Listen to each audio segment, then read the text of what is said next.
Nosso assunto agora, aquela sigla de todos os dias, IFA, ingrediente farmacêutico ativo. Márcio Campos está por aqui. Eu falei certo? Ilustre, me deu um branco agora, ingrediente farmacêutico ativo. Ingrediente, insumo. Né? Enfim.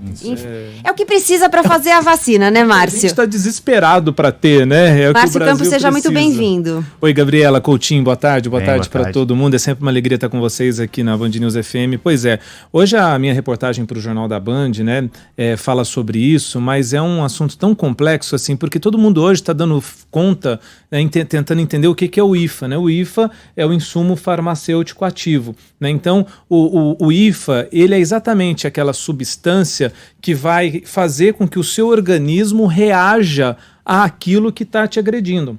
Então, você tem o remédio, mas você tem que ter esse IFA, porque não adianta ter o remédio, que senão o remédio não vai fazer efeito. Então, a gente precisa você descobriu a vacina, mas para a vacina fazer efeito em você, você precisa desse insumo, desse ingrediente, né? O que acontece?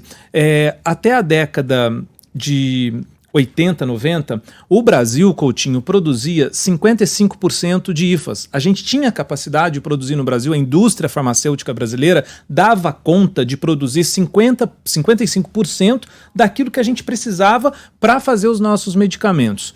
No início dos anos 90, depois dos anos 90, do meio para frente, com a abertura do nosso mercado, ou seja, com a queda aí, das fronteiras de importação, houve um movimento assim muito delicado no que diz respeito. Isso começou a cair muito. E quem conta isso para a gente é o Norberto Prestes, que é o presidente executivo da Associação das Empresas de Insumos Farmacêuticos. Escuta só o que ele fala. Esse número despencou vertiginosamente, né? Porque as empresas que estavam instaladas no Brasil, que eram a maioria multinacionais, por motivos financeiros e, óbvio, estratégicos, resolveram deixar o país, né, e foram para o seu país natal ou inclusive para a China, para produzir lá. E as poucas que ficaram no Brasil, né, aos trancos e barrancos, os tropeços, aí elas conseguiram se manter até hoje, né, se mantiveram até hoje. Só que a compra do insumo no exterior continuou mais atraente, né, economicamente.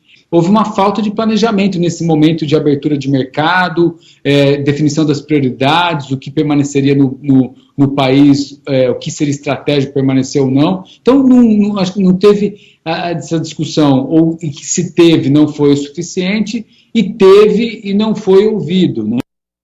Bom, então o Norberto, né, que é o presidente executivo aí da Associação das Empresas de Insumos Farmacêuticos, explicou para a gente esse movimento. Então a gente tinha capacidade de produzir 55% do que a gente precisava, houve abertura de mercado, as empresas, de acordo com o plano estratégico delas, e a gente vive num mundo democrático, elas decidiram começar a importar em vez de fabricar aqui, ficava mais barato, até por conta do câmbio. Mas aí o que acontece hoje? Por causa desse movimento que ele explicou para a gente, hoje o Brasil, em vez de produzir 55% do que a gente precisa, a gente produz só 5%. Então a gente caiu. Caramba, despencou. Demais, né? Então a gente produz só 5%. A gente é refém. É como, Coutinho, se a gente entrasse numa guerra e a gente não tivesse munição. Né? E a gente está nessa guerra sem munição, então a gente está dependente. E a gente está dependente de quem?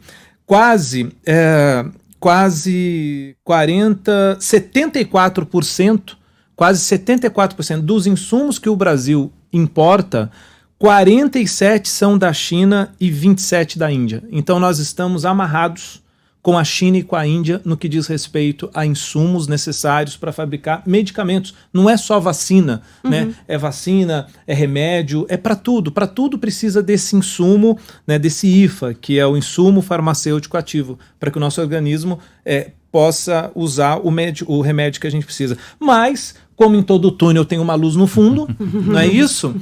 A gente tem uma luz aí muito importante mesmo, e essa luz eu estou falando do Instituto Butantan. No Instituto Butantan, a gente tem produção de 7 vacinas. Estamos falando só de vacina, então isso é para medicamento todo, então, mas vamos segmentar, falar de vacina. No Instituto Butantan tem 7 vacinas hoje, contando com a Coronavac. Dessas 7, o Instituto Butantan é independente em uma vacina que é muito importante, que é a vacina da gripe. Então nós produzimos no Instituto Butantan desde o início dela até o final, ou seja, 100% do que precisa para fazer a vacina da gripe, o Instituto Butantan tem. Ele é independente, ele não precisa importar o IFA. Então, das 7 vacinas, uma a gente consegue produzir ela na sua totalidade, né? E isso é muito importante.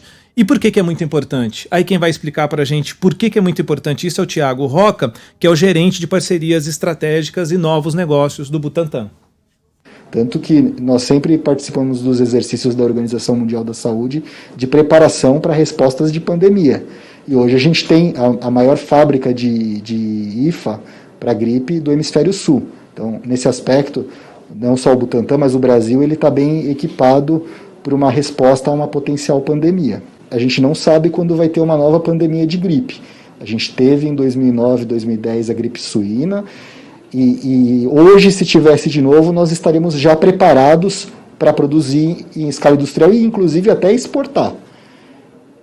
Não teríamos dependência de construção de fábrica, de importação de IFA, de negociações com outras partes. Não, nós estaríamos do outro lado da moeda, né? Nós estaríamos condicionando o mercado o quanto, o quando, e ter essa independência não só para produção, mas para fornecimento. Que bonito, que gostoso ouvir isso, né, o Coutinho? Que coisa, né? Com relação, então, à vacina de gripe, o Brasil seria o que hoje são China e Índia, né? O Brasil seria a referência. Exatamente. E no Cone Sul do mundo. Então, sim, todo mundo depende daqui do Cone Sul, estaria dependente da gente. Ou seja, nós somos autossuficientes.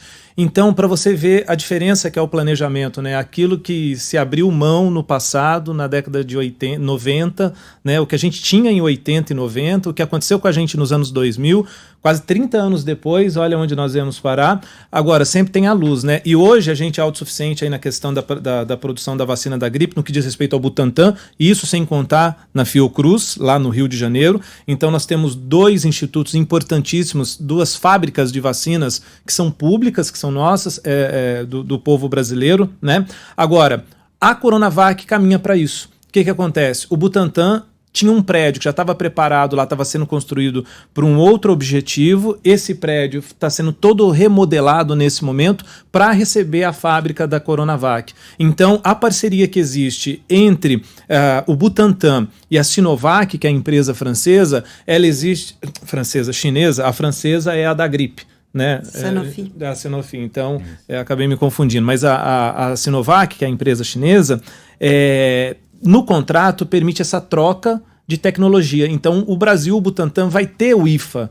Então, a partir do ano que vem, a gente também vai ser autossuficiente em IFA, né, e insumo necessário para fazer a Coronavac, né? Então, eu acho que deu para dar uma dimensão assim, né, em pouco tempo, e é isso que a gente está preparando para o Jornal da Band. Espero que todo mundo também veja mais detalhes com a gente, comigo, com o Rafael Cadamuro, que é o cinegrafista que trabalhou comigo nessa reportagem. Agora, eu fiquei surpreso, Coutinho. Da mesma jeito que você fez essa cara aí, eu fiz a hora que o representante da associação falou para mim, caramba, a gente produzia 55%. Hoje 5%. 5%. Despencou.